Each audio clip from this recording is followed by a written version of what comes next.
Welcome to Blue Collar Mystics, the under-the-hood approach to the depths of human consciousness. So many mysteries, so little time, so many big words. That's why we aim to take the mystical and make it practical, usable in your everyday life. And we want to hear from you. We want to hear your story. What happened when you started asking yourself the real questions?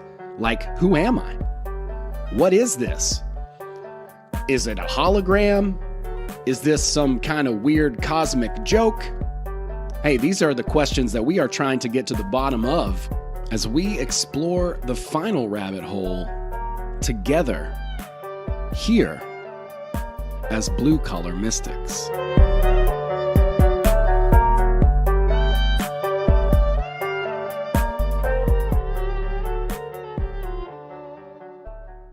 What is up, mystics, fellow friends, truth seekers, people who are pondering and pontificating the secrets and mysteries of the universe? I am ecstatic to have our good friend, Mystic Mark Steeves of my family thinks I'm crazy, the originator of the Alt Media United clan, and a very deep researcher on the show tonight. Welcome, Mark Steeves. Thank you for having me. It's a pleasure to be here. I donned my blue collar mystic uniform. That is the plaid hoodie here. And it's one of my favorite hoodies because it's very big. So it goes over my head. And I always feel like a monk when I'm wearing this. Obviously, the headphones are getting in the way of that effect. But yeah, I'm excited to be here. I love the title of the show. I love the direction you've gone in since we first started podcasting together. And I believe the show had a different name when I was first on it. So yeah, I do like the what we have prepared for today. I'm excited.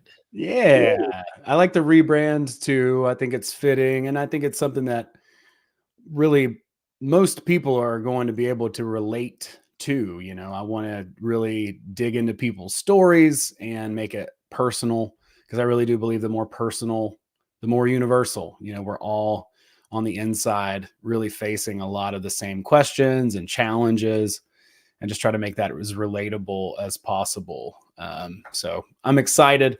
I'm glad to have you. I think this will be an excellent conversation. We may go a few different places, but I definitely want to talk a little bit about this idea of the shadow self, or the whatever other people are calling it, to the dark side, or the yang to the yin to the whatever it is. It's just a term I think that gets thrown around a lot. I think it's something that deserves a little bit of uncovering and a little bit of explanation. Not that I'm personally an expert in this. I'm coming at this just as curious and just as teachable as anybody else. So I'm really excited. Thanks to everybody in the live chat. What's up, Jenny? How you doing?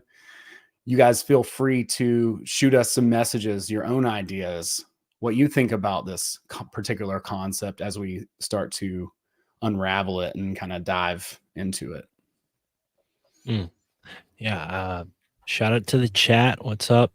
And I was just talking about mysticism with our buddy Juan from the Juan on Juan podcast the last time him and I did a episode. We've been doing a show just for our supporters only each week, where we kind of talk about different weird characters from history. And yeah, I was telling Juan about at least my idea of what it means to be a mystic. I kind of donned the name Mystic Mark for myself as I started podcasting, but that really comes from when I used to wire wrap crystal necklaces and sell them. I decided, oh, well, how am I going to market these? Well, I'll call myself Mystic Mark. These are Mystic Mark's crystals, right?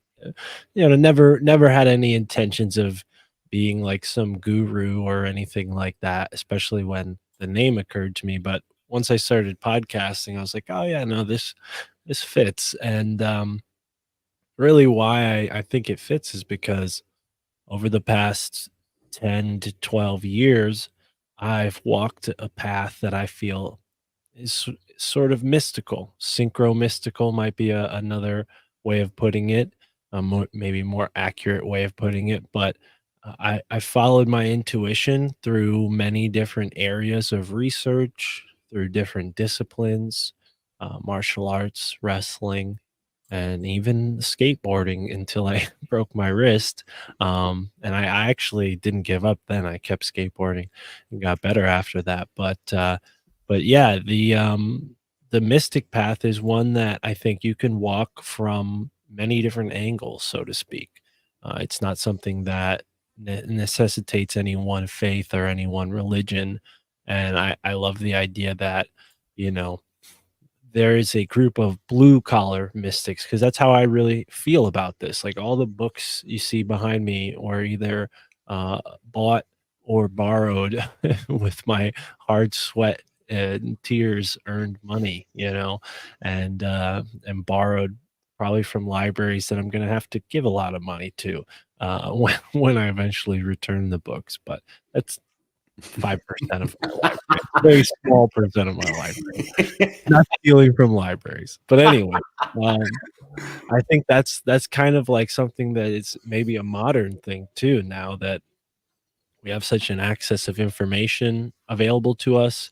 The mystic path isn't as aesthetic as it once was. It's not as oriented towards a certain lifestyle. I think anybody can, dip their toes in these waters and wrap their head around these subjects with the right training, but also the right discernment, because there are many pitfalls to any one path, and not just the mystic path. It comes with all things in life. Yeah, I agree. I think that, what makes it fun and so approachable is that sort of blue collar aspect to it, and as you look back, even, I mean, Jesus obviously was very blue collar, right? He was a carpenter, but you got Buddha, who was a prince and then just ditched his family to go and live and sit underneath a Bodhi tree. Many of these folks are, and even like if you look at that one movie where Jim Carrey becomes God for like a day, I can't remember what the name of it is. It's like Bruce Almighty. And then he Mm, meets Morgan Freeman as God, and Morgan Freeman is the janitor. He's like doing some, just stuff around the shop type of things. There is mm, definitely a connection to working with our hands, being in the field, being tactile and engaged, physically present with whatever it is that we're working on, if that's ourselves or whatever, right? And so whatever that interface winds up being, or whatever the thing that we wind up working on is, we're there for it. We're in that moment. And I'm a big fan of just a hands-on approach. You can read a book all day. You can sit in an ivory tower. You can be in a boardroom, but you don't understand until you're like undercover boss, until Krishna dons the meat suit. He doesn't really know the plight or the struggle of that ordinary average human being, and mm, we all have that normalness, that regularness to us, but I think we're all also extraordinarily regular, extraordinarily human in a unique way. So I think it's, as someone's saying in the chat, it's about looking inside yourself and mm. really digging into what you can find through that. Like the final rabbit hole, really, I feel like that's just ourself. That's us looking into our own psyche. It's real easy to just stare at the world and be like, well, this is wrong and that's wrong. I see a lot of people, and I myself have done that a lot, where it's like, I'm upset about this terrible thing, war, or, poverty, or what's with this injustice or that injustice. But as I continue to do more of the digging and more of the research and look into the spiritual books, whether that be the Bible, the Bhagavad Gita, the Tao, whatever, it really has everything to do with seeing the balance and the beauty that exists right now. There's always been problems. There's always been wars and famines and issues. And I don't want to minimize those, because it's important to have compassion, empathy for other people, but it doesn't change the circumstances. What ultimately it's about, and why I kind of want to explore this idea of the shadow, is that it's really about ourselves. What we see out there is really, in a lot of ways, a reflection of our own psyche. Now, when we're talking about the shadow, would you would you consider that an influence on humanity? I'm sure there is a collective shadow. One of the things that I think about this idea of the shadow, which again, I'm not an expert on this. I've read some Carl Jung. I've certainly listened to some people. I had a lady on the show a while ago who really understood a lot more in depth about Carl Jung's work. And I've also presented the contrast to Carl Jung's work as well. But regardless, what I kind of want to think about is, people want to talk about the dark side, they want to talk about the evil. But what I'm curious more so about is the limits of our own awareness. So, how do we see beyond our conscious mind? Because we know that there are things that are influencing us as a culture, as a society, collectively, at large, and individually, that we have little control over. And I heard someone talking recently saying, think about it. What is the difference between you and a cattle? What is the difference between you and like a sheep, a herd animal that is basically just a mixture of biological impulses and what society thinks you should be versus who you really are? Getting back to that idea of exploring the self. Well, I wonder if the shadow is the predominant influence on humanity and not just this outside external force, right? I mean, shadow with the darkness, right? There's dangers in the darkness. There's, things you can trip over. And that's why you need to have the awareness and the discernment to know where to go. But no amount of awareness and discernment can, at least unless you're strapped up with weapons, stop you from maybe being preyed upon by the animals that use the night, right? There are only how many animals that are predators that are completely nocturnal for that reason, because that's how they survive, is by taking advantage of the night and hunting and operating in stealth. Even animals that aren't predators spend this, time awake because it offers them protection. I wonder if these external forces, conscious forces, don't operate in a similar way through certain subjects and concepts where, you unknowingly get involved with something seemingly spiritual and it ends up being a cult. Yeah. That's one example, right? That's maybe like a modern and very old as well example of this kind of thing happening, right? Where, you seem to be lacking the awareness to know that what you're a part of is inherently preying on you, right? And I think that's a big part of our journey, and that shadow self is because I mean, a cult dynamic is just a society gone, inverted, where, one or two or three, small minority of people are controlling the majority for their, gain. And then, of course, going beyond that and abusing that power in many different terrible ways. I think this is a way for us to understand, society on a small level, understand ourselves on a larger scale and how we interact with others. But that's mostly why I've avoided, joining any one particular group, because I've stuck by this. And maybe we can talk about how this relates to the shadow side and the philosophy in that. I've heard this phrase and it's become true for me after hearing it, that when you're ready, the right teacher will present themselves to you. And this happens in many different ways. Sometimes these teachers as teaching moments are very short, or your interaction with these people is very short, or fleeting. But I've noticed I've kept track of those, and I wonder, like, let's say, like every other imperfect person out there, let's say I do something that I know I shouldn't have done. Is that now karmically putting me in a position with my shadow to where I'm more susceptible to a darker influence rather than a positive influence? And now am I tested to earn back that positive influence that comes in the form of a teacher?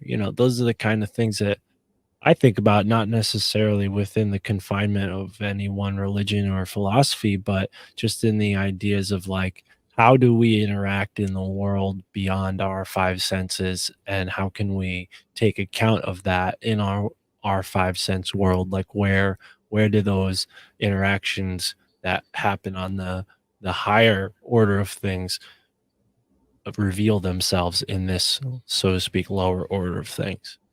Yeah, and I like that kind of how you're framing this too, where I mean that whole idea of like the archons or whatever, like is there a collective shadow? Is there, Kevin in the chat says the shadow rules the zeitgeist. It's kind of like the status quo, it's the sort of the normalcy, the what's expected in society, right? And those of us who have the gall and the boldness and courage to step out of whatever that zeitgeist is, that status quo, are stepping outside, and I believe a little bit more able to perceive that shadow. Because how do you know what you don't know, right? Like that's the age old like self-help question. You don't know what you don't know, and it's like, well, yeah, obviously, but how do you step out of that awareness enough to figure out what you don't know, right? And start to take control of yourself, your actions and the consequences, as opposed to being just kind of like on a trajectory where you're like bouncing back and forth down this lane of deterministic, you know, I wouldn't call it fate, but like deterministic, like social engineered construct where it's like, well, you're going to go down this way, you're just plinko, down this small little lane because you don't have the awareness or the ability to realize that there are bumpers on each side pushing you down, and that sort of status quo, that zeitgeist just seems to get narrower and narrower and narrower as we continue developing in the society with the internet and all this kind of stuff. So, the big question is, I think, is how to step out of that, how to be able to perceive that zeitgeist. What is the difference between your own true desires and willingness, your own perspective and perception, your own ideas, and those of largely of society being pressed upon you? Because we do all feel the social pressure. I remember a couple of years ago, it's like you can't walk into a store without a mask on your face. You know what I mean? And I'm not saying like the right thing to do was to, start yelling or freaking out in public or, any of that. I don't know what the right thing to do for each and every person is. That's not for me to determine. But we all feel that pressure. It's like walking through the lunchroom in high school, and you don't have the pair of Jordans or the Reeboks or whatever's cool, and somebody's making fun of you because you didn't conform to this ideal that everyone else is a part of. One of my favorite quotes of all time, I'll never shake it. I read Ralph Waldo Emerson's Self-Reliance in like 7th grade. Still one of my favorite essays ever of all time. But one of the quotes is, "For nonconformity, the world whips you with its displeasure." And I've noticed that ever since then.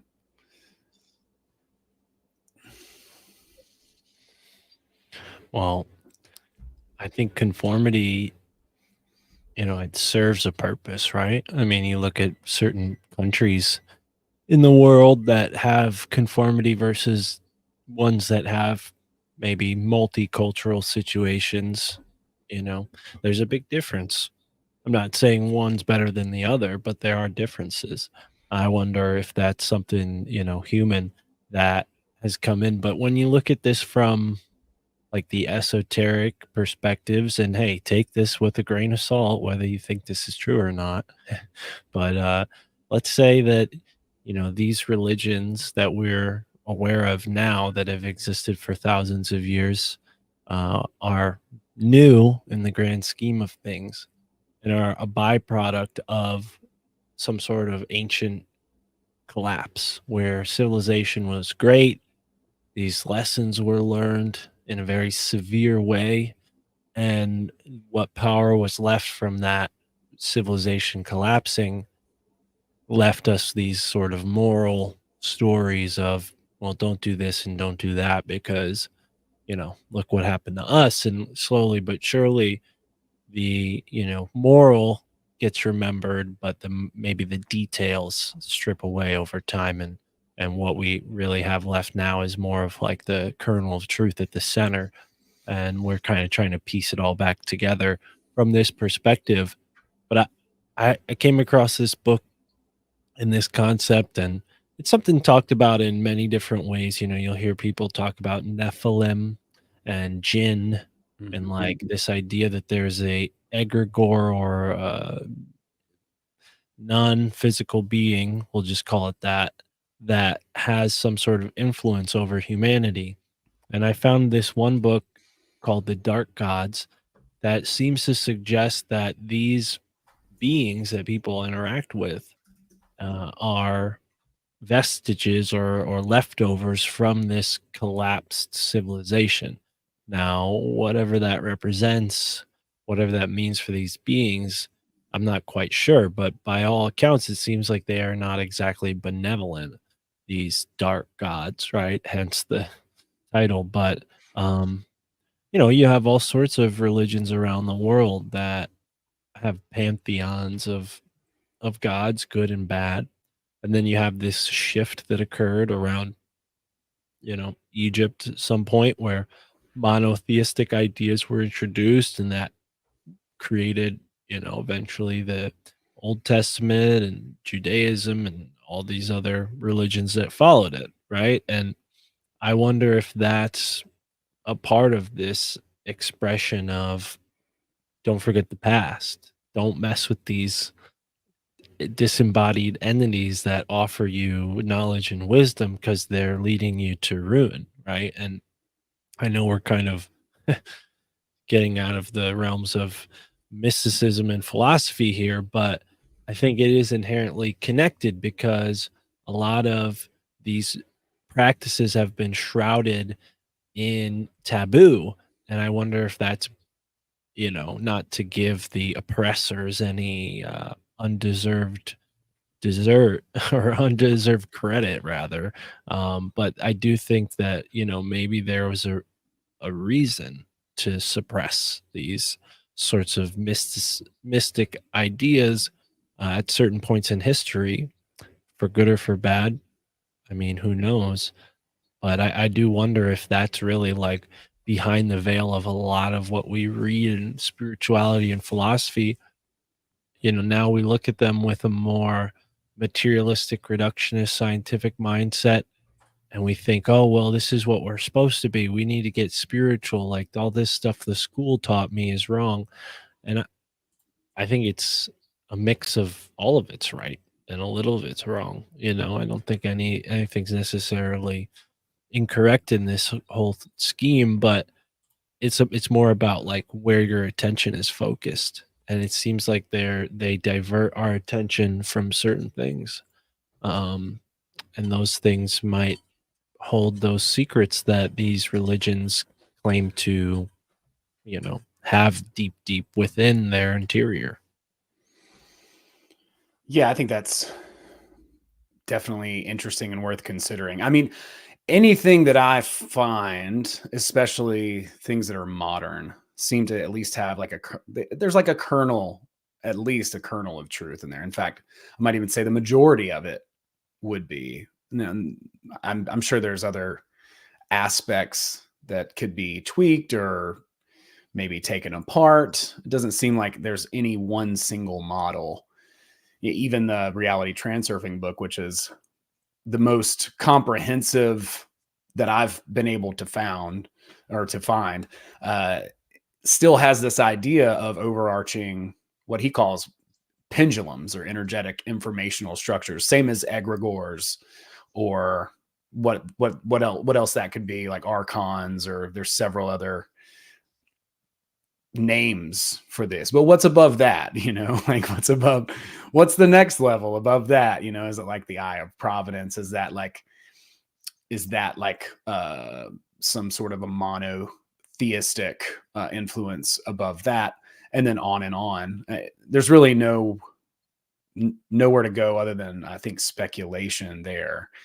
The idea that people may have had a little bit more of a grasp on this in history is also possible. I think that's, in fact, quite likely. And I look into that. Maybe I'm a little bit of an idealist and I want to romanticize that, because I want it to have been that, and I do believe that there's a lot of technology, that we're missing on the whole, that people may have had access to in the past. Well, and let's get into a real radical idea here because, how much are we really even capable of understanding through our conscious reality? Like how much of what we have from these spiritual texts from any given culture, how much of that is human born? How much of that originates in the human mind? I would argue none of it does. I would say maybe all of it comes from these entities that people have exchanged information with for countless centuries. And my point of bringing up the collapse of civilization is to suggest, like, and again, this is a radical idea, so please, folks, don't be offended. I'm just speculating here. But what if there are some religions that are inherently anti-human?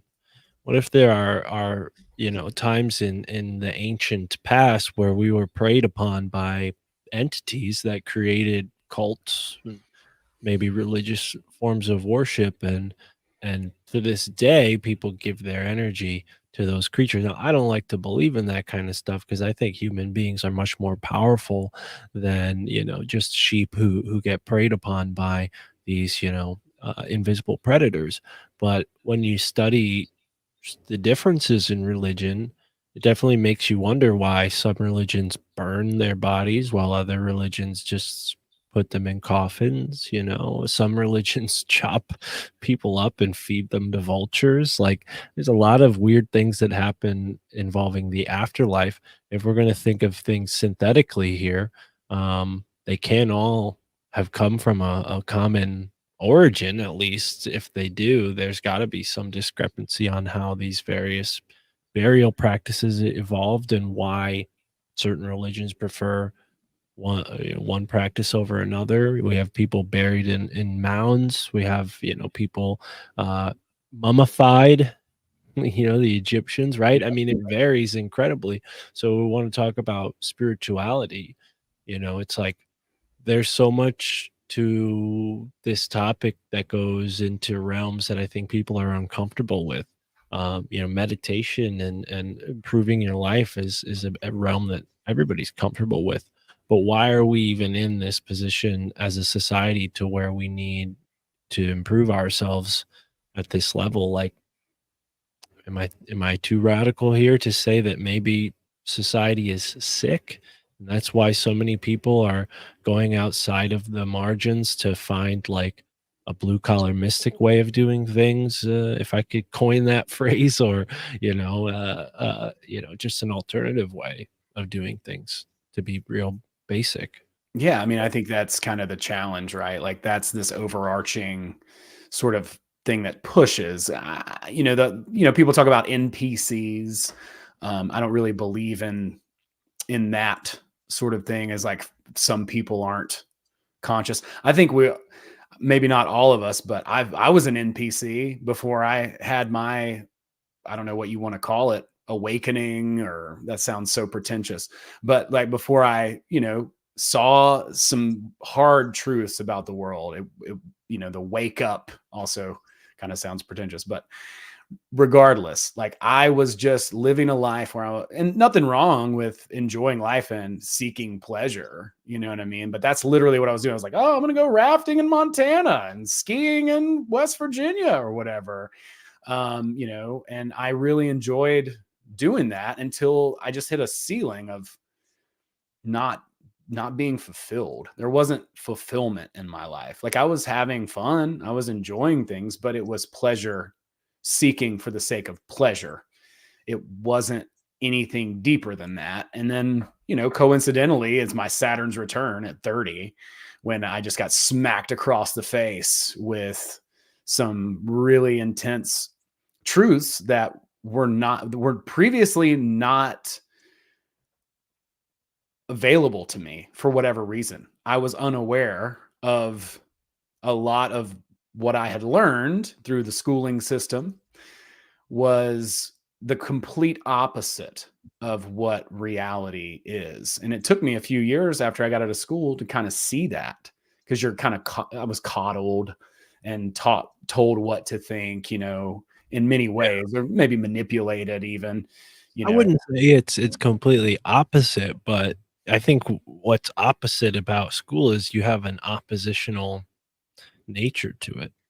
The school's objective is not to build you up and create the best students and intellectual minds, and I'm sure if a teacher heard this or a professor, they'd be so offended because they take so much pride in their work. But honestly, on a larger scale, when you look at the macro scale of education, like there are books about this topic. It's not something I'm just taking off the top of my head. Like people have been systematically dumbed down in this country. And, you can talk about literacy rates, but I don't know if that necessarily equates to intelligence. But either way, it does seem like it's more of like a reduction of what's available, like show people this very, barren path as opposed to this abundant path where people, and hey, this could be, totally circumstantial.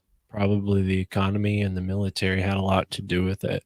But I think people like us tend to ascribe motivation to world events. At least I do. Call it paranoia, call it conspiratorial thinking. But there is, evidence that this was done in a sort of um backhanded kind of backdoor kind of way where they changed the education system and adopted simpler ways of educating people. And yeah, shrinking that box of perspective. It's not so much that what they're teaching people is the opposite of the truth.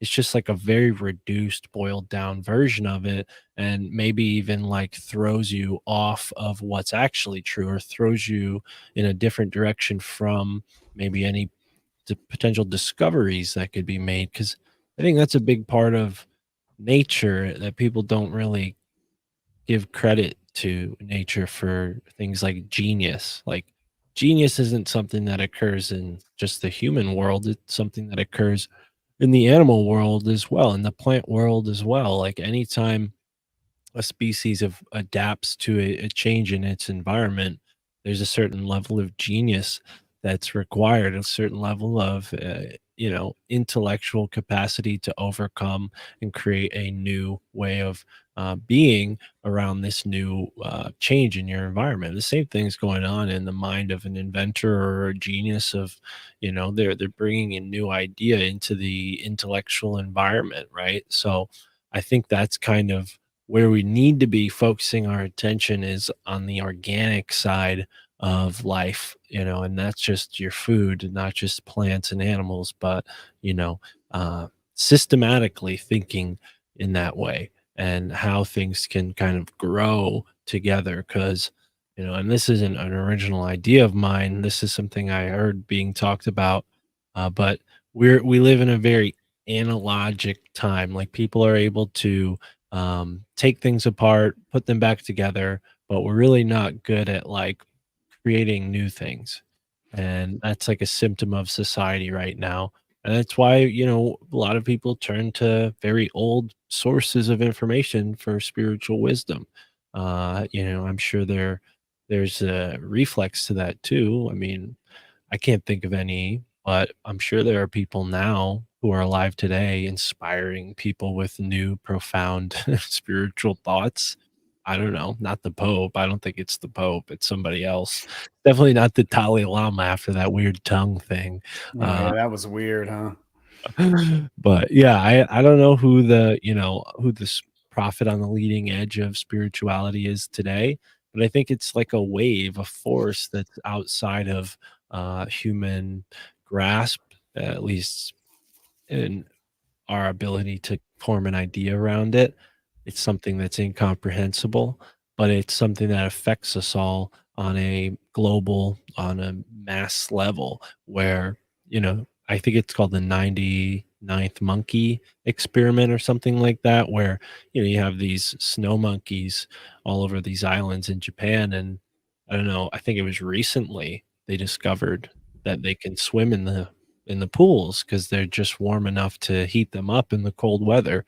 And once one group of snow monkeys started doing that one behavior, other isolated groups of monkeys almost like telepathically picked up on that signal and started behaving in the same way. Now, that's a very that's just an analogy. I'm not saying human beings are monkeys, but I think that's kind of how the collective consciousness can be understood in that way, where it's almost like it's incomprehensible the changes that can occur over what's relatively a short span of time in the greater scope of things. It's slow to us because we're here living it, but in the grand scheme of things, it's just a blink in the eye. Think about how much has changed in the past 100 years.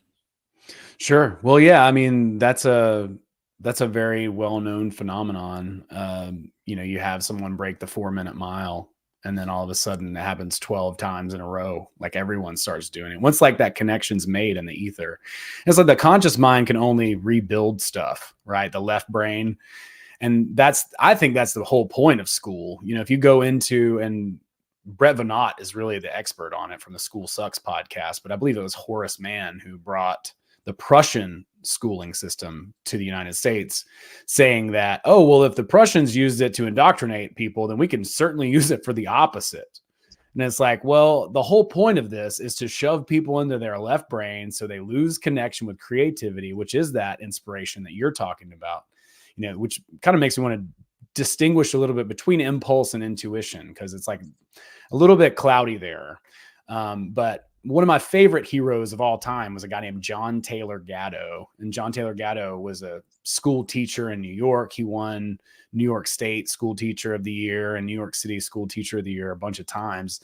And when he won the State Teacher of the Year, he wrote a op-ed piece in the New York Times saying that he was the 7-lesson school teacher. But those lessons that he taught, those were not geometry, English, mathematics. They're teaching 2 + 2 = 5 now, like on the nose, just to say. But he said that I just looked up the article, that the subjects that he taught were confusion, class position, indifference, emotional dependency, intellectual dependency, provisional self-esteem, and one can't hide, or lack of anonymity or privacy. So that's really what he felt that he was told to teach to his students as they came through. And I think he was a 7th grade teacher. He did some amazing things. I've read like 3 of his books. And one of the things that he would do is he would have students in his class who had curiosities about certain things, and he would write them hall passes to go out and into New York. Like one of his students she just wanted to swim. She loved swimming. She wanted to be a swimmer. So what he told her to do, and this is way before like information products or any of that kind of stuff. He was like, go to all the New York City pools and document their hours, how deep the pool is, the temperature of the pool, all these different things. So every day he'd let her go from class and she would go to a different pool and swim. And while she was there swimming, she would write down all this stuff. and then create this report about all the different pools in the area there, and all the information going along with that. And then he had people calling him up trying to buy this report, from this girl, because, at that point in time in the 90s, the information like that was a lot harder to come by. We can just do a simple Google search now, but it wasn't that way back then. And so I think that the education system in large part has done a number on us. And if we go even further back into ancient Greek civilization, these folks, once they become free people from being a slave, they're taught the trivium first, the trivium methodology, which is grammar, logic, and rhetoric, and then the quadrivium, which is basically number in space, number in time, and then number in space and time. So astronomy, music, all these aspects of like understanding and seeing the world, not to mention Euclidean geometry, which is what Abraham Lincoln gave credit to for his oratory skills. All of these ideas were taught, and then they were allowed to go and study philosophy, but only then. So imagine being equipped with that type of knowledge where you can literally navigate by the stars. You can literally extrapolate this information and use it in practical ways. Whereas, one thing that is good, I do think that you mentioned is a lot of people can read now, right? Literacy rates are much, much higher now than they ever have been. So if you have the gumption and you have the drive, then you can find the answers and you can teach yourself now. So that's very powerful. I think that's a huge, amazing thing. Something positive to just note. But dude, I had contempt. I could have spit fire when I got out of the institution. And even I live in a college town. Even now, I'll walk through campus and just look at all these beautiful buildings of the West, these giant Greek columns and Roman architecture, and see all these people who are going in there. And I don't know what the hell they're teaching them, shit that was never even talked about when I was in school. It wasn't even that long ago when I was in there, but I just think about what amazing resources these institutions could be versus what they really are. It's like, it's night and day, like some of this stuff is taught, but they're mostly just like trying to burn down Western culture as much as is humanly possible. They demonize it and basically give it a bad rap, calling it whatever name, colonizer or whatever term they want to put on it to just, paint it with an ugly brush. And I think it's, I don't know. I try not to get like too uppity about it, because it's like I'm still paying my student loans off for this for this education that I got from the Prussian, because the way the whole school, it was called school, is what it was called in Germany. And there was almost a revolution in this country when they made schooling compulsory. We don't hear about that in the history books, but it was instituted because that society was so smart that the soldiers were like, I'm not fucking dying for you, king. Eat it. We're not doing that. And so the king was like, well, we're going to have to do something about this. I can't just have soldiers, dipping out and not able or willing to fight. We're going to have to fix this.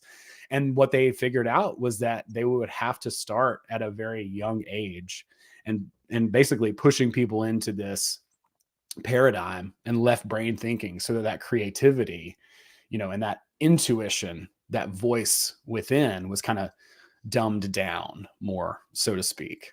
Well, and that became a part of the doctrine of the corporation and the whole corporation of America and, the universities, which, I'm not fully competent to understand the history of all the universities just yet, but I have my head completely wrapped around Yale's history, and I'm going to be branching out into other Ivy League schools eventually. But for now, Yale is my obsession, and yeah, it definitely feels like a corporation in the way you're describing, you know, the school system and how it's inherently militant, it's inherently anti-human, It's slavery 2.0, and I feel like this is a sensitive topic, but as much as the abolitionist movement was a great thing to free the slaves and whatnot, did those people not just go and create the institutions that enslaved everybody in, factory working and, the horrors of the child labor and all the other things that were, kind of fixed shortly after World War II somehow, but not really because that stuff still goes on all over the world and even in America. But yeah, it's weird. I think that when it comes to the education system, at least where my focus has been, and I don't know what school or if you even want to disclose because you said you live there, but I'd like to know because it could be connected to my research with Yale. And if we want to go into that, we could go into like the mythology on the buildings itself. Like there's all these symbols on the buildings that used to just kind of boggle my mind. Like I didn't even know what to call them. And I eventually found out not too long ago that the term is grotesque. That's what these things are called. They're called grotesques. And people, I mean, architects don't even call it that. Like they use all sorts of other words to describe it. Relief, I mean, I could just make a fool of myself saying all sorts of names that people use to describe these things that aren't accurate. I'm pretty sure that the most accurate term is grotesque, but everybody calls them gargoyles. That's a big term that people are familiar with. And gargoyles is a specific type of grotesque. Like it's just one version of it. It's the type that spits water out of its mouth. And that's because back in the day they didn't have metal gutters. They couldn't throw metal together like that the way we do now.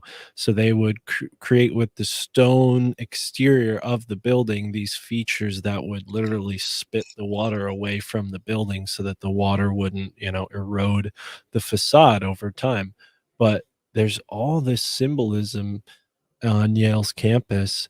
And, it goes really deep. Obviously, when you put in the whole secret society aspect, it connects to like the mystery schools of Greece. And, that whole idea has really pervaded the American school system. We have fraternities practically on every campus. And that's a sort of inherently secret society type of thing. With a sort of initiation practice, bordering on abuse in some cases. In other more mystical contexts, people undergo like a life death simulation, right? Where you sort of um, basically like have a mock funeral and you're dead and reborn again the same way we hear Christ, John the Baptist, these other figures from history who died and were born again. um, I think there's something, this undercurrent in America where, the wealthy go on to become the this so-called, you know, or aristocracy, and then the rest of us go on to become like serfs. And there's like all these spectrums in the middle, these, the variations of that. But I think, as maybe childish or radical as it might sound, I think it really is it's like a parasite, this elite upper class. And of course, I'm a blue collar mystic, so they might think I'm just jaded and mad because I'm not, wealthy and whatever. But I think there's really like a spiritual quality to the whole aspect of gaining wealth and abundance, and that's why there's this reinforcement of dogma, certain dogmas, people being put down, being told that you're a sinner, you're not worthy, you need to be saved. All these ideas have been used to mass traumatize people in a certain way. And that's why people go to the aesthetic path to look for deeper, deeper truth.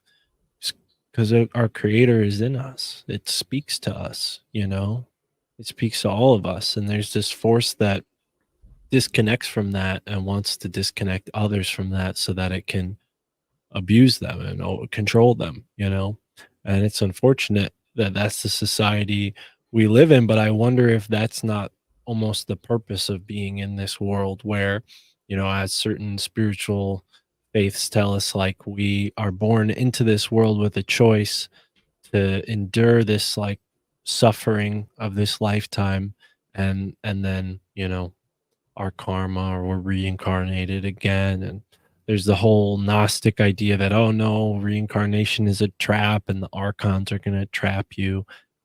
Who knows? I mean, I'm not dead yet, so I can't tell you if that's true.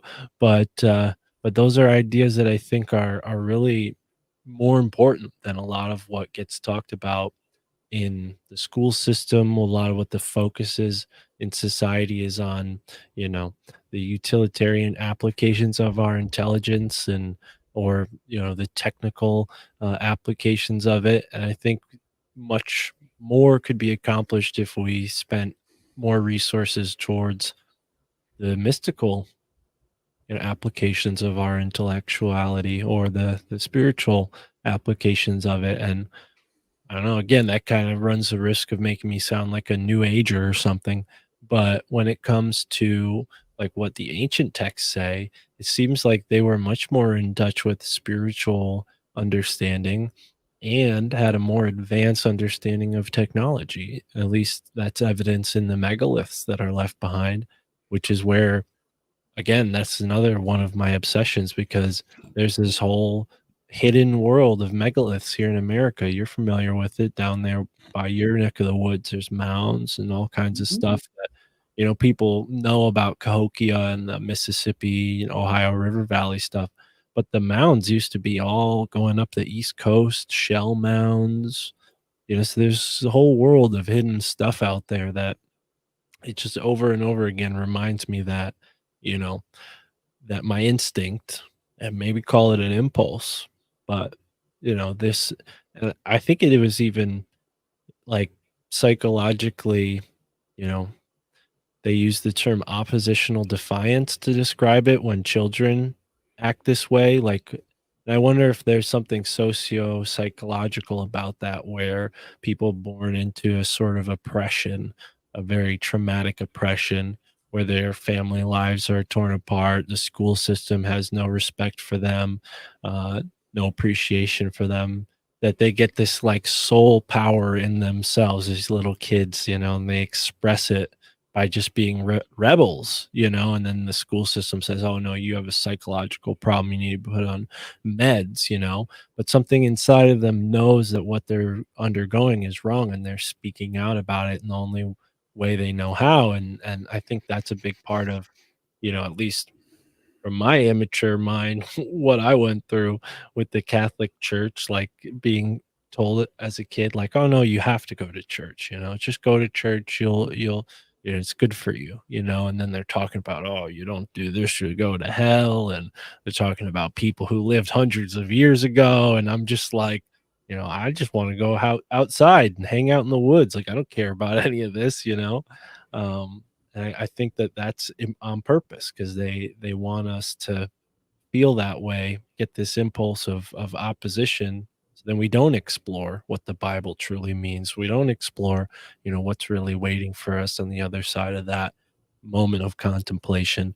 And they want us to be fast, fast, fast, intoxicated, having fun, partying, reveling in the progress of humanity, forget about the past. And I think that's a big modern error, to that not all of us can take the blame for, but we're all affected by it. Sure.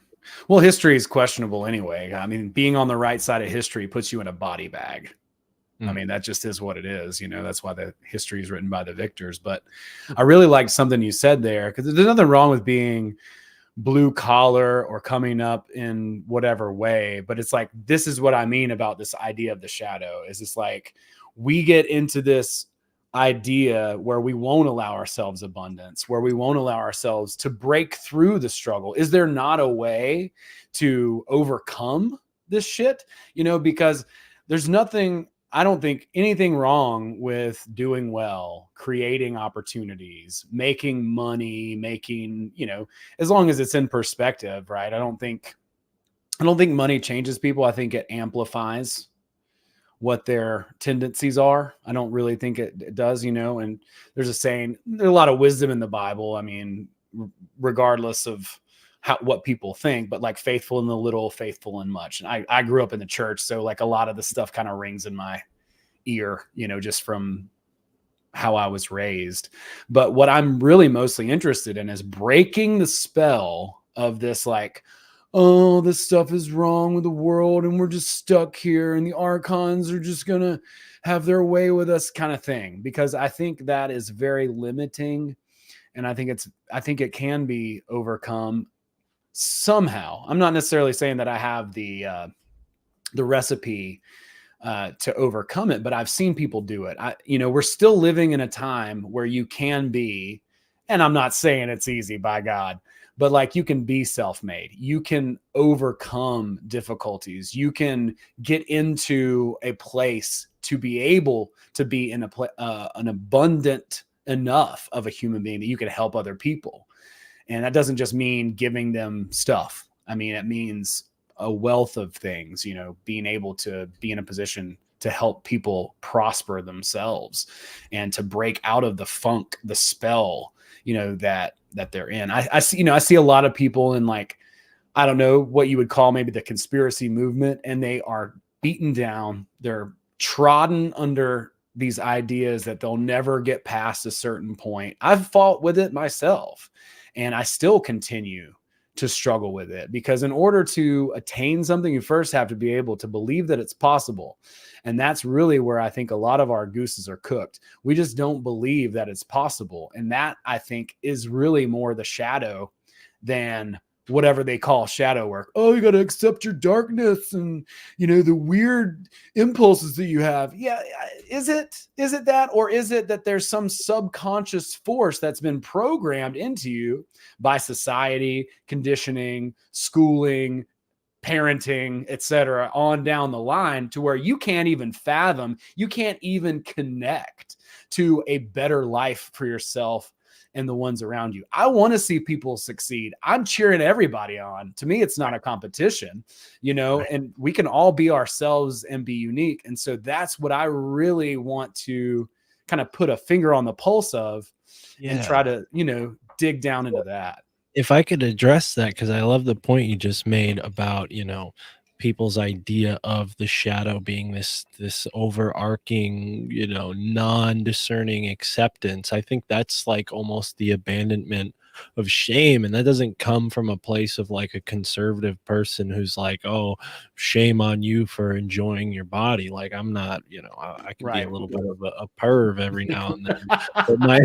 But my grandmother, she, weird segue here. She grew up, in Canada, went to a boarding school. So I had that influence in my life where, very, very strict in many ways. And I love her to death. She's a great woman. But I think that's a certain mindset that has, kind of helped society in some ways, this idea of having shame, not necessarily to the effect that it traumatizes you, but maybe that's maybe a lower expression of this moral guidance that really I think we all need a little bit of in whatever form feels right. I mean, as long as you're not hurting others or hurting yourself, I think that should be your main indicator on whether or not your moral code is up to snuff. But I think that when it comes to like this idea that, oh yeah, no, you just need to accept your dark side. No, I think the idea with shadow work is that you explore what's normally ignored. You explore what might be affecting you that, most people just suppress with pharmaceuticals or maybe entertainment or whatever other thing that takes their mind off of it, right? And I don't think that's necessarily a bad thing if you do something like exercise or some sort of activity that is productive. I think those activities help us work through this shadow work. I mean, personally, I think martial arts was a form of shadow work for me and really balanced me out to become the caring, kind, compassionate person that I strive to be now, or try to be in my personal life. sometimes I think I sound like a prick on my podcast, but maybe I'm just reading the comments too much. But Got haters, Mark. You got people troll. Don't feed the trolls, homie. Sam says that's a good sign, so I'll It trust is. him. He's right.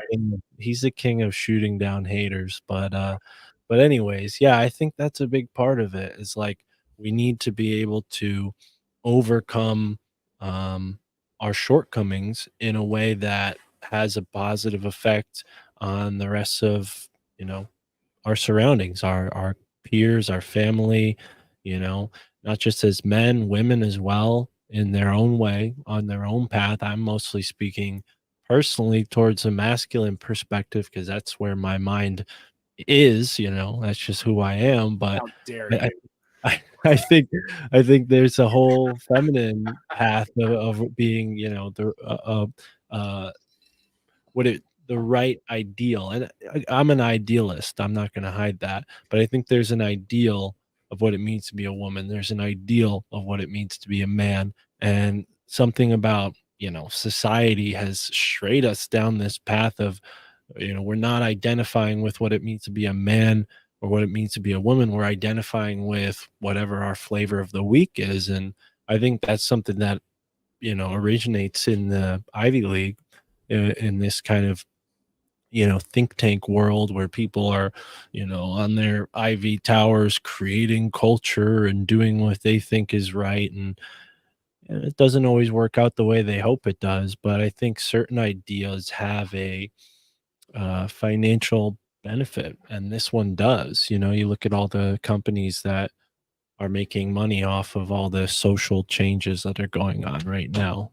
It's kind of scary stuff, you know, when you look at the deeper side of it. We don't need to go into that, but I think it's totally spiritual, you know, the idea of gender, the idea of our role as a human being and what it means to be the leader of a family or a member of a family, of a tribe, of a community, you know, and I think these are all things that are discussed in these spiritual texts, and that's inherently what it means to be a mystic in many ways. And, you know, I think the mystic, it's a role that maybe is only meant for a few people, but each community should have a mystic, right? And I think in this time where, you know, oh, we're all connected online and stuff, you know, it's not as wholesome as it used to be. So you need to have some discernment about who you're listening to. And I have that question in my mind all the time on where am I getting my information from? Who's influencing me, right? So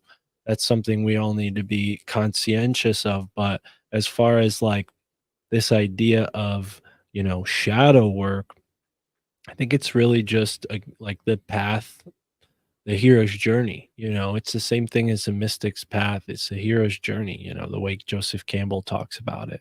And we Diving all into the unknown and that whole call yeah, to adventure into the unknown, into changing.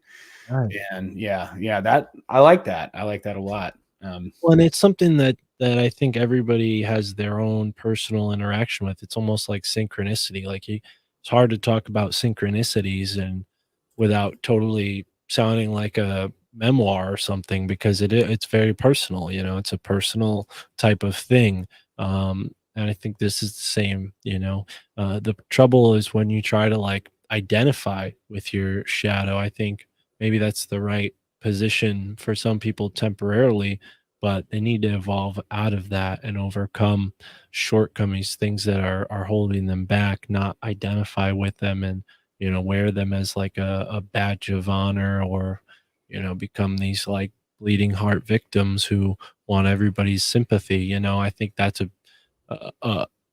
it's an economic thing. You know, people who act that way have a, you know, there's an economic incentive for them to be that way. And, you know, that goes into the pharmacies and all psychological issues going on in society right now. But at the end of the day, spirituality is inherently, in many ways, a very holistic thing, which is the opposite of this allopathic world of treating people that we live in. You know, I think it's again radical ideas here, folks, but you know, I would recommend someone see a priest before they see a doctor. And if you're not a Christian, well, see whoever your particular holy man is, because that's the way people have traditionally been healed. It's by people who are spiritual healers, not what we have going on today. What we have going on today is like, it's like removed from spirituality.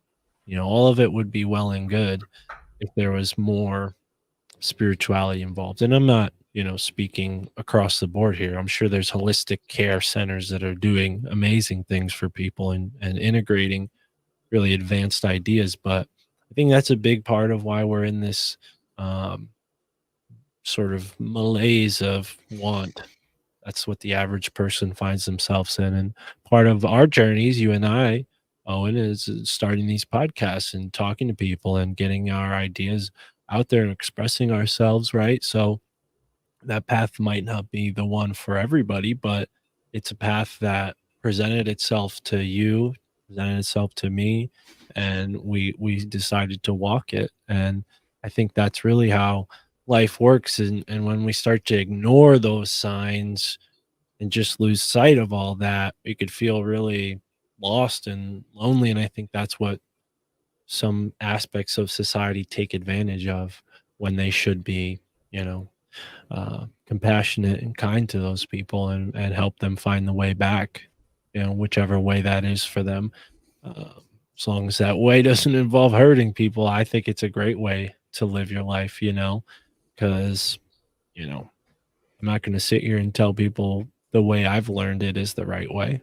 I think that's kind of it's in between you and your relationship with your creator. Like that's your area to explore. It's no one else's area to explore for you.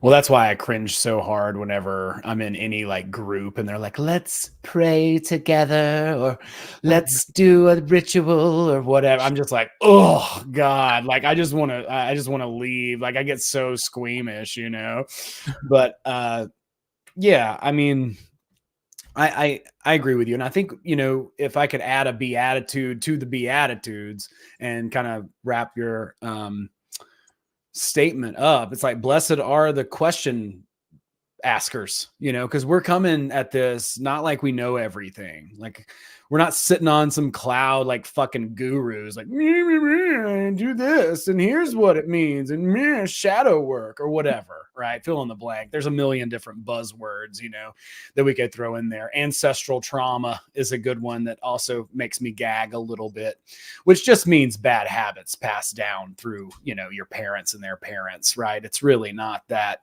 far out, man. But we're asking questions. And so by asking questions and digging and opening this conversation, this dialogue, or I mean, many people over, it's more than a dialogue because, we got people in the chats here. We got people who will send us a message after the show and be like, hey, I thought it was interesting what you talked about. Here's my insight about that. People who reach out and send me stuff that's just amazing or send me, ideas that they've had. So it's really by us, jumping into this and asking questions and being open and humbly, saying, hey, I don't have all the answers. Anybody who tells you that they do is definitely part of a cult. 100%. And whatever, man. If you like your cult, you want to wear a white tunic and, hang out with people and just,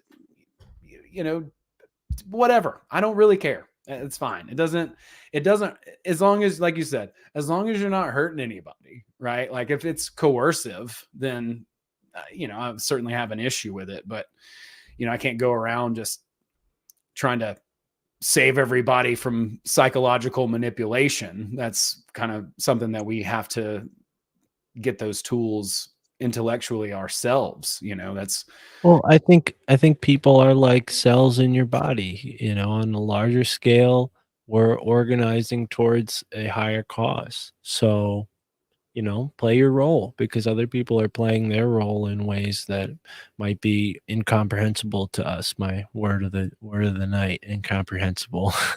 But I think that's kind of where my mind goes with, you know, when I start to think of other people, it's like, well, as much as I'd like to give my advice or show people the way I've gone and maybe help them, and to whatever extent I try to do that when it's possible, but I think a lot of it comes down to surrendering to this larger force that we're a part of, um, you know, and leading by example. I mean, that's what some of the best guests on my show have said, at least the ones that were there to talk about spirituality, is like they lead by example, especially when it comes to like the whole idea behind the name of my show, like your family thinks you're crazy. Well, you don't have to necessarily prove them wrong, but maybe you'll prove them wrong just by leading by example and leading a life, you know, that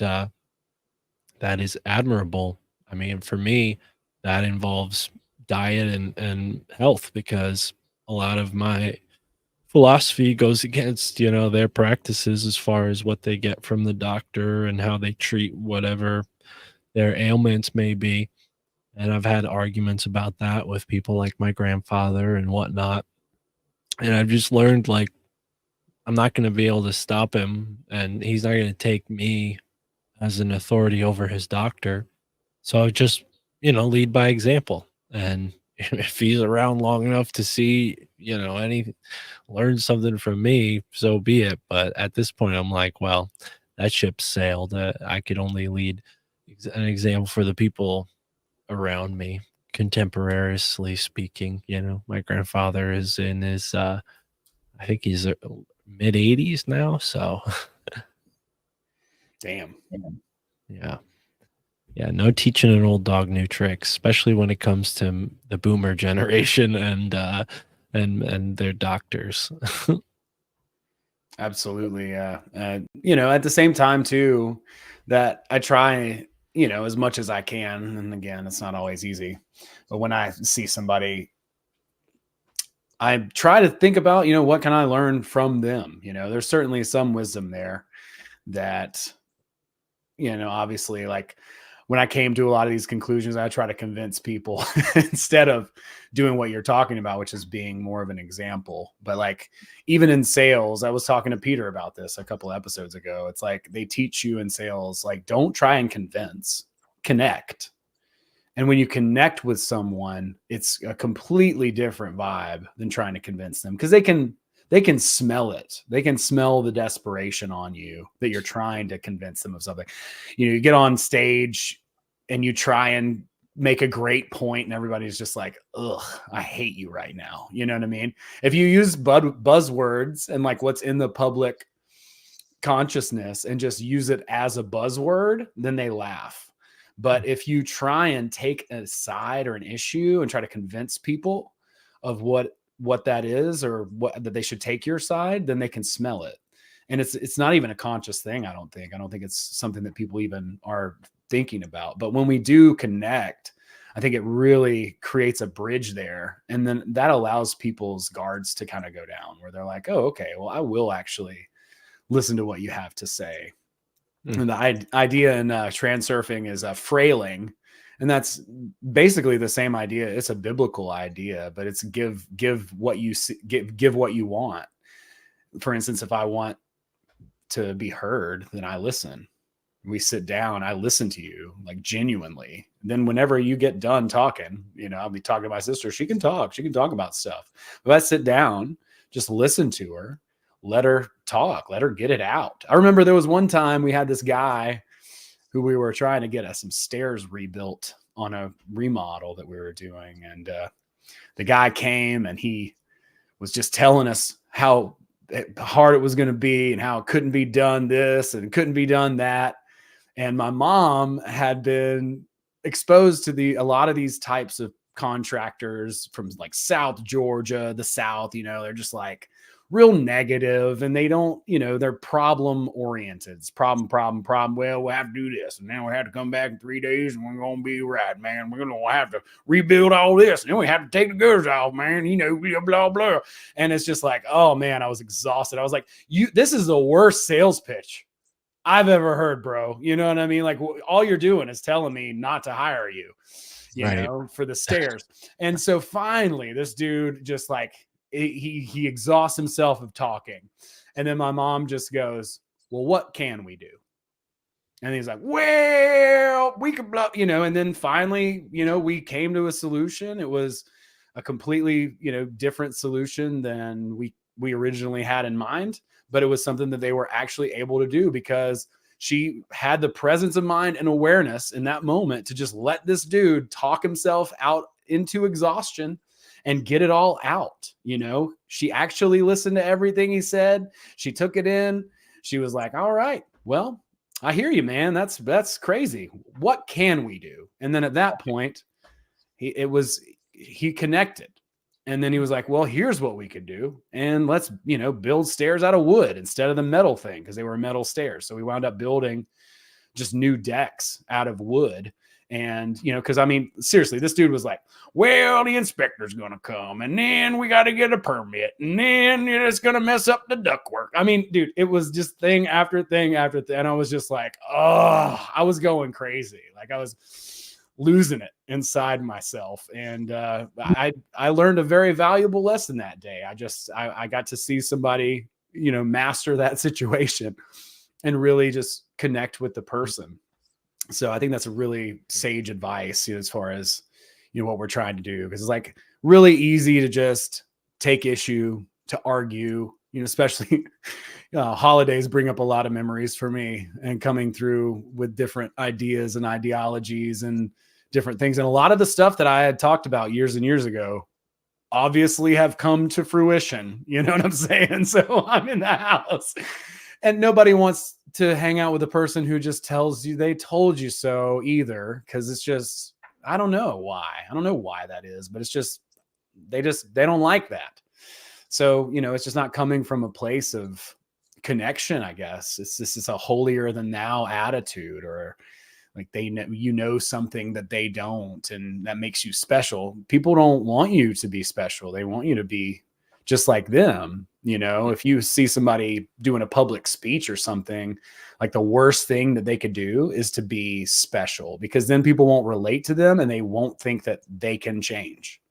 They won't. They'll just be like, well, that person, they have different circumstances. They're from a highfalutin family, or, they had Ivy League education, or whatever, fill in the blank. And then that'll go in that person's head, and they won't be receptive to the message, because that will completely block it out. And they'll think that they're not able to, incorporate whatever that message is. Yeah.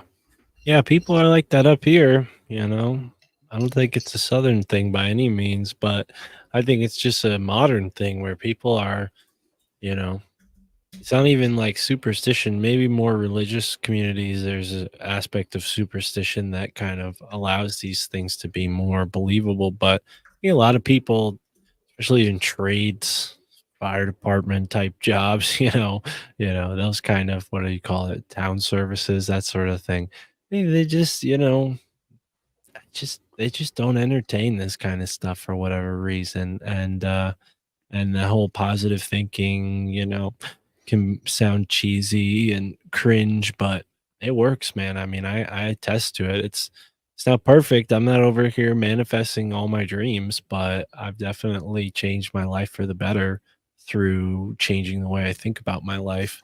And, some people just can't make that leap, and they don't even realize their own statements are self-confirming their place that they loathe. The people have this like nihilism or cynicism that they don't even realize is like self-perpetuating, and you just got to get out of those habits. And sometimes, you can't be the one to break that habit for other people, right? The same thing goes with smoking or any other vice. I think it's probably why people were forbid of saying curse words back in the day. I mean, not that I agree with censorship by any means, but there, who knows? Maybe it wasn't about keeping people's speech censored. Maybe it was about not manifesting negative things into the community, not saying shit and fucking all these other curse words that,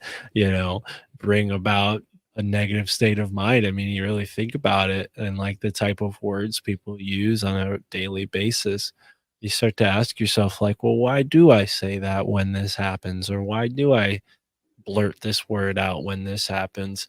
And if you could reprogram those thoughts to be more positive, it changes your life. I mean, I haven't been driving in the past month, so that's probably why I'm very chill. But when I'm on the road, uh, it just brings out a whole nother psychology for me, Yeah, And yeah, I man. mean, that's a whole nother conversation we don't need to have. But I think that's kind of like, the beauty of my circumstances right now, hindsight, and whatnot, but I'm sure it'll come back when I get back on the road, which will be soon. But yeah, I didn't get a DUI or anything like that. I just don't have a car right now. So yeah, I'll be back on the road soon. That's good. That's good. Yeah. I mean, yeah, these things come out in all sorts of ways. I'm not really sure why it was faux pas, but I remember my grandparents were like, people don't talk like that because all these movies were coming out with a lot of that type of coarse language in it. Mm, To them, I think that it just made people sound uneducated. And that was a big part of it that they didn't like. But the news was something too that they were always watching and they were believing it. And that it's a self-perpetuating thing. Because it's like, yeah, people don't talk like that, but they do now because these movies are influential in society and these ideas are influential. And then now you're believing the news and you're like, oh my God, this world. It's like Papa used to get beat up every fucking day going to school. You know what I mean? You're gonna be like, see one piece of news, that happens in downtown Atlanta and then just extrapolate that on the whole culture's going to hell. right, That's not necessarily accurate either.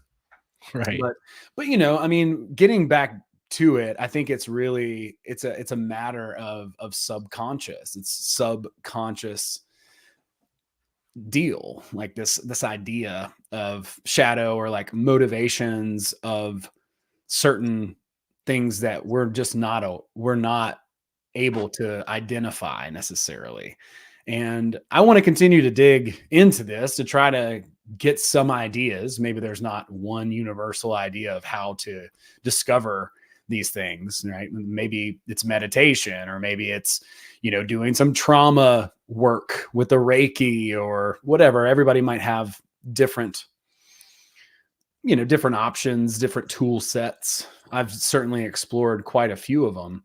I still have blocks as far as things go, but I want to see people do well. I want to see people overcome this idea of a shadow or some sort of a force, albeit themselves or jinn or demons or pendulums or egregores or like whatever it is, so that they can move past and overcome whatever it is that's in the way. One very, I would say, profound piece of advice that I've heard someone say recently was that change is a sheep in wolf's clothing, the opposite of a wolf in sheep's clothing. It seems and appears difficult, but once you make the decision, once you begin to move in that direction, it's really not as hard as you think. It's your own resistance more often than not that kind of gets in the way. So I want to encourage people with that. If it is something you're trying to change, just acknowledge it and start moving in that direction.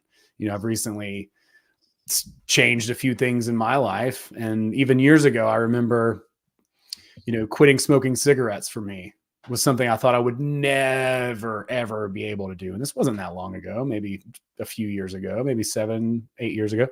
I was like, I will never not be a smoker. I just, I just didn't think I would ever be able to give it up. And then at a certain point, And I don't know this too, it's like sometimes motivation just drops out of the heavens. I don't know where it comes from.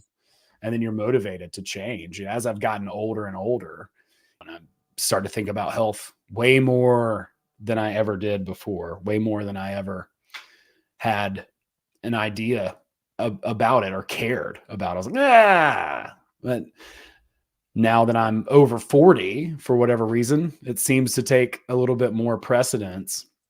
And that may just be a natural sort of thing. Because one of my big struggles is like not looking back and regret and lamenting the things that I did do, right? Like, why did I treat myself like a trash can? Why did I treat my body like a trash can for 40 years or whatever, 20 years, whatever it winds up being? It's like, so now I have to kind of like work back. But at the same time, I've learned a lot of lessons. I've made a lot of mistakes, and very likely I can share some of those lessons, and they may help other people in the future, to avoid the mistakes that I've made. They may make good stories. They definitely make great jokes. So, there is a positive there, and not getting stuck in looking into those kind of regrets. I don't know, maybe regret's the wrong word, but just looking into the past and kind of feeling like, you didn't necessarily do maybe what would have been most prudent. And I think that's for Well, everybody.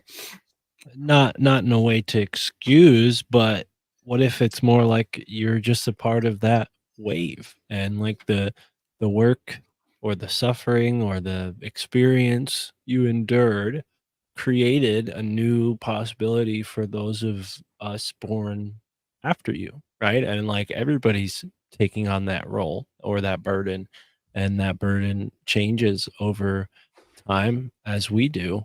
But like, uh we're all experiencing that wave, I think, simultaneously. It's just a matter of like, when you were born into the sun cycle, depending on where you came into this whole scheme of things, So I wouldn't regret anything, because those those experiences in your first 40 years are creating better experiences for you in your next 40, however many years, right? So, yeah.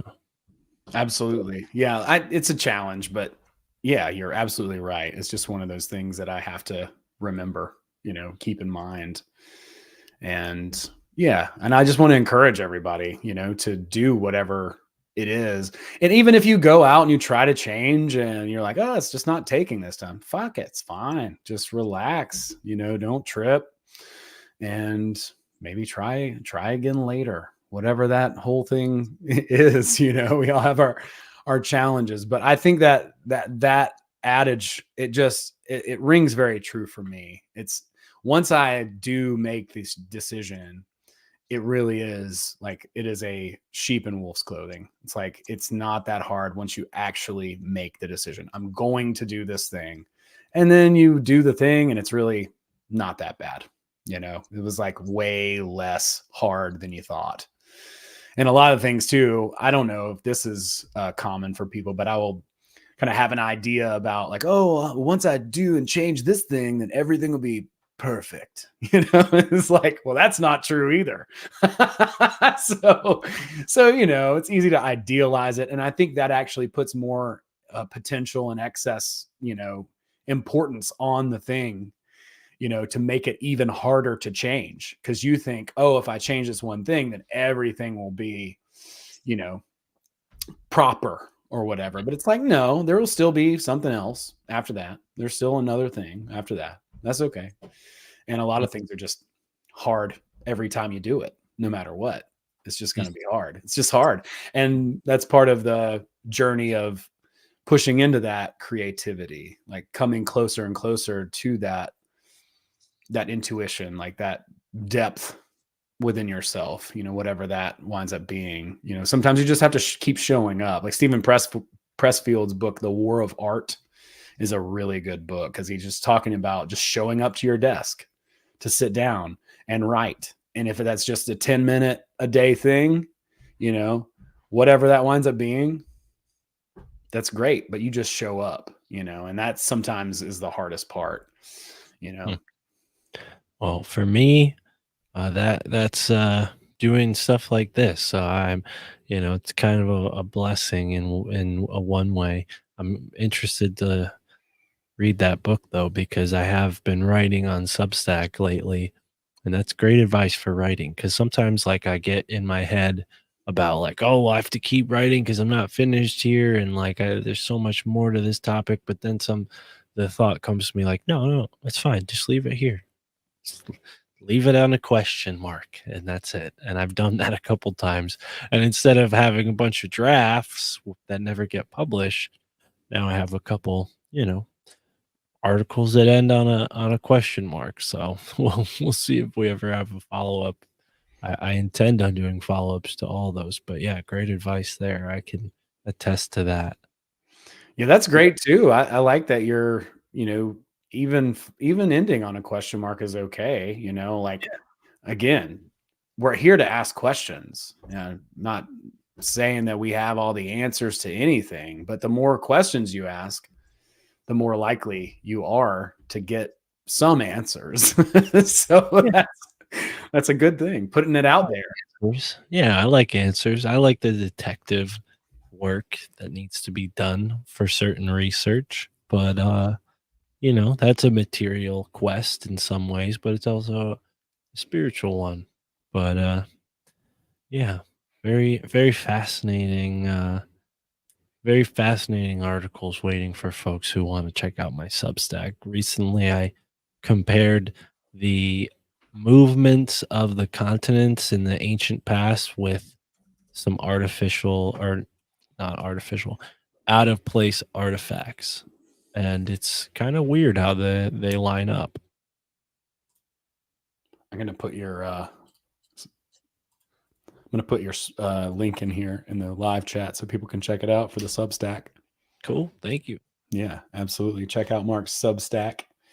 Um, Definitely will be doing that. Yeah, a lot of the stuff that you explore, man, the guests you have, they're awesome. It is a lot of really, really fascinating topics and crazy different rabbit holes that you're going down. And I appreciate the hell out of what you do, and especially building the community further, with Alt Media United and all the ragamuffins who are out there making podcasts and asking questions and questioning authority and challenging authority. I really appreciate everybody's willingness and courage to do it. It's not easy to do. It's ironic because people admire leaders, but there's so much pressure not to be one.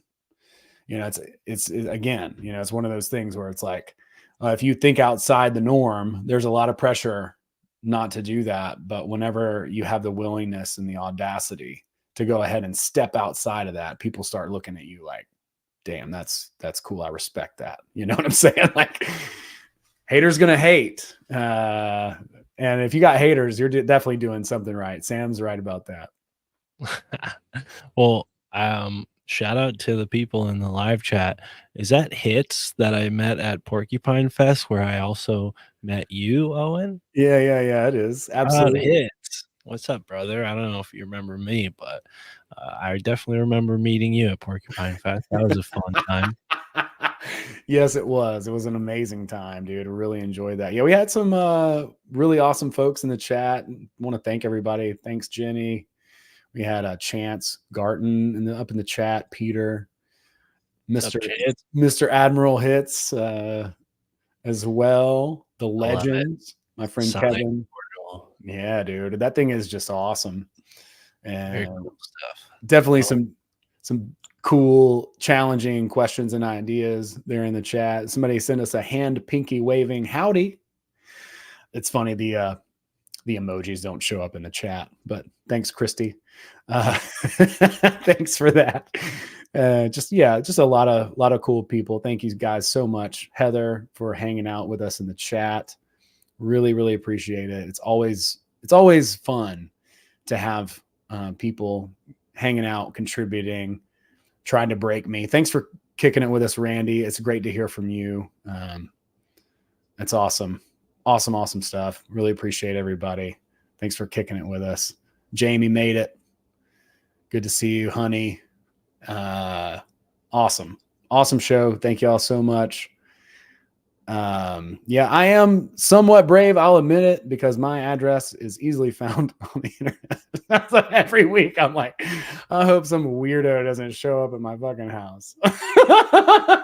You should change that. Nah, dude, it's fine. I got a bunch of Laying it fast and loose. put a PO box on there, you know what I mean? But cool. Yeah, I have a PO box now, but that's only because my apartment doesn't have mailboxes for some reason. So I got to walk across the street to get my mail. I do too. So it's confusing enough. Well, it's fun. It feels more apropos to what I'm doing. And now I have a PO box. If people want to send me stuff, just email me.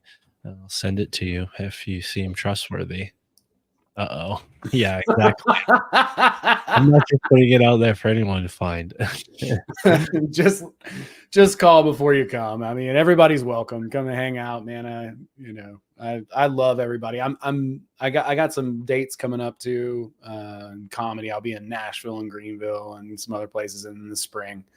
Be in a bunch of places. So I hope to encounter a bunch of folks. I already talked to some friends in Nashville. But yeah, hope you come up to the East Coast.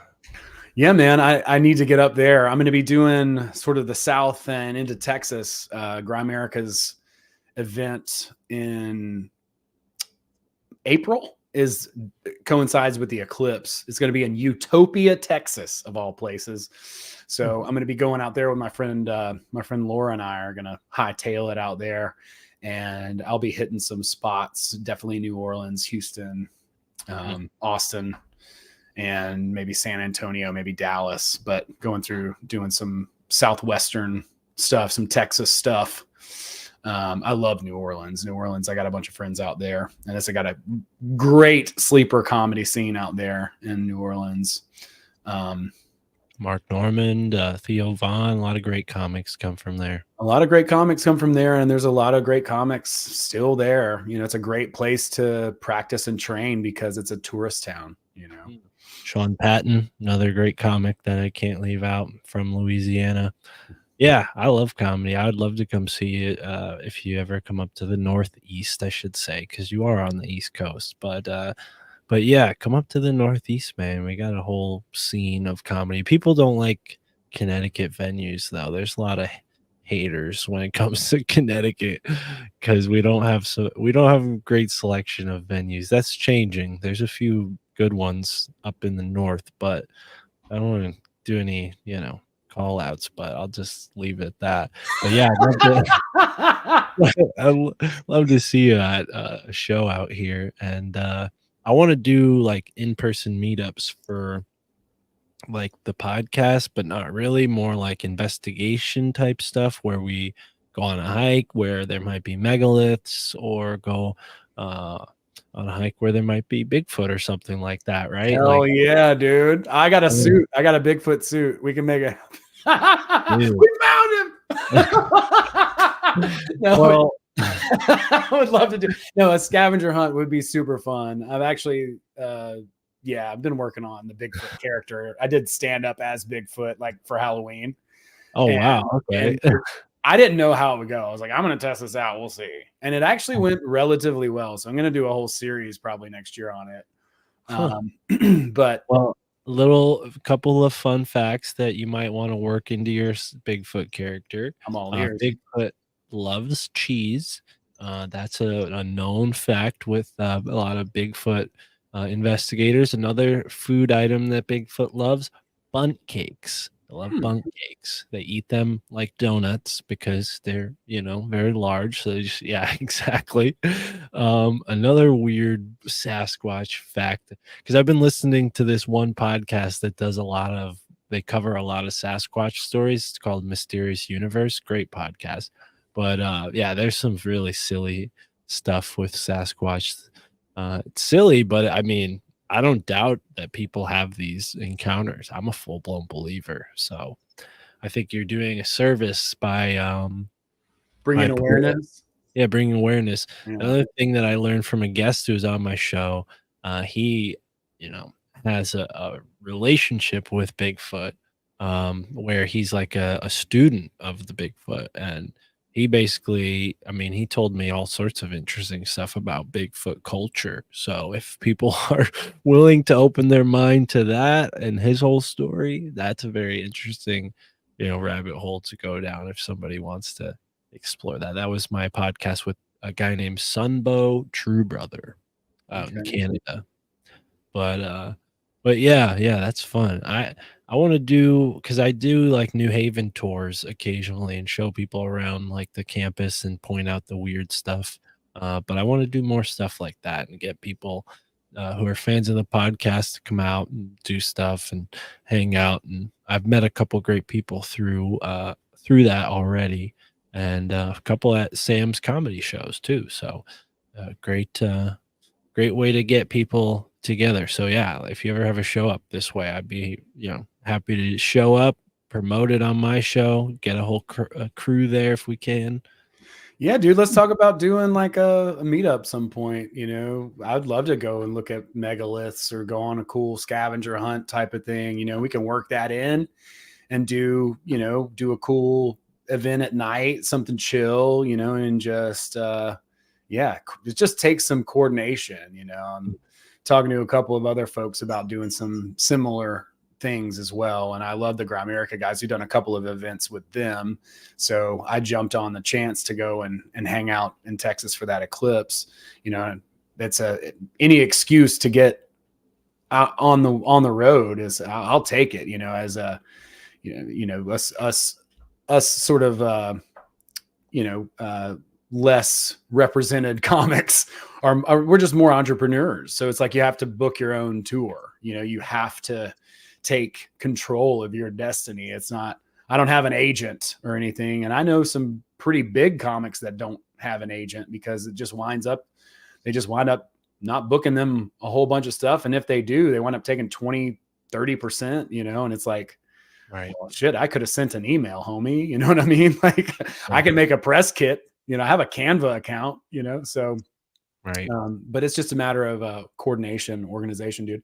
I'd be all about it. I'd love to get some people together for the Alt Media United, do Yeah. something cool, whatever, something chill. It doesn't have to be anything extravagant or crazy or expensive or anything, but just do something fun and cool. And people can kind of make their own arrangements from there. If you're staying in the Best Western or crashing on somebody's couch or whatever, just do something a little bit more loose, and really fun.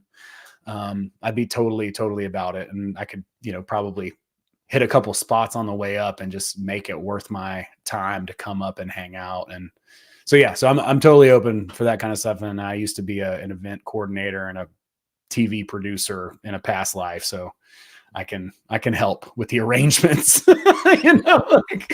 yeah. Cool.